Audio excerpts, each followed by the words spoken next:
এই ছবিগুলো বাঁধিয়ে রাখার মতন। অস্ট্রেলিয়ার মাটিতে টেস্ট খেলা, দেশটায় সফর করা যখন প্রজন্মের স্বপ্ন, তখন ক্যামেরা লেন্সে ঠাঁই করে নেয়া এমন মুহূর্ত এক একটা ঐতিহাসিক মুহূর্তের গল্পই তো বলে। ডারউইনের ওয়াটারফ্রন্টে তাসকিন আহমেদ, অ্যালেক্স ক্যারি ও জ্যাক ওয়েদারাল্ডের একত্র হওয়া তাসকিনের জন্য এক স্মরণীয় মুহূর্ত, যেখানে এই ত্রয়ী একসাথে বড়শি হাতে মাছ ধরতেও নেমে পড়েন।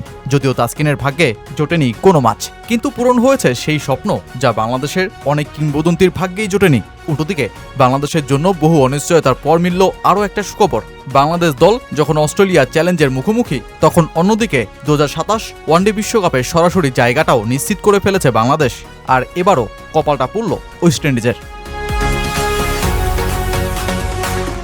প্রস্তুতি ম্যাচে মাত্র 54 রানে অল আউট হয়ে যাওয়া বাংলাদেশ দল মূল টেস্টের লড়াইয়ে কি করবে? 10 দিনের 2 টেস্টের লড়াই 5 দিনেই যাবে কিনা? ব্যাটারদের অবস্থা কেমন হয়? ম্যাচে 40 উইকেট নেওয়ার সামর্থ্য আছে কিনা? এমন নানা প্রশ্ন জুড়ে আছে বাংলাদেশ দলে। তার ওপর অজিতের বিপক্ষে খেলা 6 টেস্টের 3টাতেই ইনিংস ব্যবধানে পরাজয়। তবে সবকিছু ছাপিয়ে বাংলাদেশের এই অস্ট্রেলিয়া সিরিজ বিশেষ রঙে সাজছে।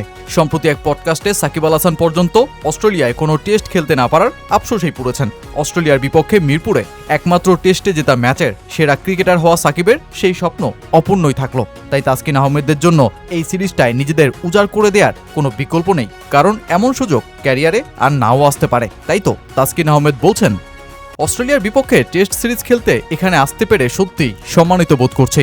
অস্ট্রেলিয়া বিশ্বের অন্যতম সেরা দল, তা নিয়ে কোনো সন্দেহ নেই। তাদের মাটিতে ও তাদের বিপক্ষে টেস্ট ক্রিকেট খেলা আমাদের সব ক্রিকেটারের জন্য অত্যন্ত গর্বের মুহূর্ত। আমাদের জন্য সিরিজটা নিশ্চিতভাবেই সহজ হবে না, তবে আমরা নিজেদের সেরাটা দিতে আশাবাদী। ক্রিকেটে বাংলাদেশের অবস্থানটা দোদুল্যমান। সবশেষ টি-20 বিশ্বকাপে খেলা হয়নি, পারফরমেন্সেও কোনো ধারাবাহিকতা নেই। অস্ট্রেলিয়াকে প্রতাপের সাথে ওয়ানডে সিরিজে হারিয়ে উল্টো জিম্বাবুয়ের বিপক্ষে পরবর্তী সিরিজেই ওয়ানডেতে পরাজয়। আর তাই একটা শঙ্কাও জন্মে গিয়েছিল জোরে সোরে, বাংলাদেশ দল কি পারবে সরাসরি 2027 বিশ্বকাপে কোয়ালিফাই করতে? যদি কিন্তু সমীকরণ ডেগানোয় দারুণ অবস্থ দলটা এবারও ভাগ্যটা টাইগারদের হতাশ করেনি। ক্রিকইনফো জানাচ্ছে, চলতি বছরের 30 সেপ্টেম্বরে ঘোষিত আইসিসির ওয়ানডে র্যাঙ্কিংয়ের শীর্ষ 8 দল সরাসরি খেলবে 2027 বিশ্বকাপ।